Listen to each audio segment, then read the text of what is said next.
এবছর একটু কমই করছি, অর্ডারের সমস্যা, অর্ডার কমই আসে এই ভোটের জন্য মনে হয়।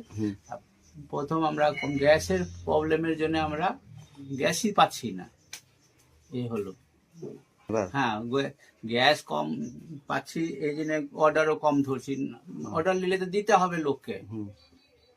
এবার 1 লাখ করেছিলাম, এবার এই 50,000 মতন করবো এবার ভেবে রেখেছি। খুবই তো ব্যস্ত, দেখছেন সবই, 4-5 জন লোক কাজ করছে। আগেবার 7 টাকা ছিল, এবার 8 টাকা রেখেছি।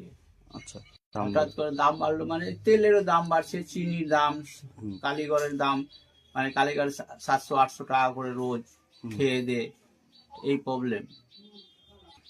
সাদা তেল, চিনি, বেসন, এটাই আছে।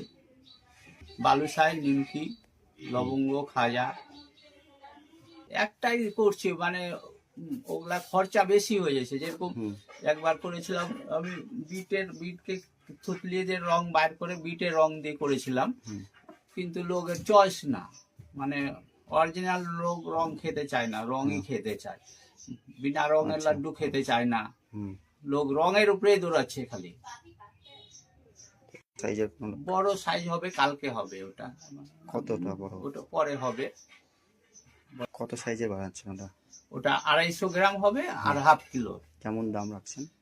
একটা 70 টাকা, একটা 140 টাকা, 150 মধ্যে রাখা হয় লাড্ডু। এবার তো অর্ডার তো ইংলিশ বাজারে বেশি হয়, আর বাইরে যাচ্ছে, বাইরে রায়গঞ্জ নিয়ে গেছে একজন। আপনার নাম? বাবলু রায়।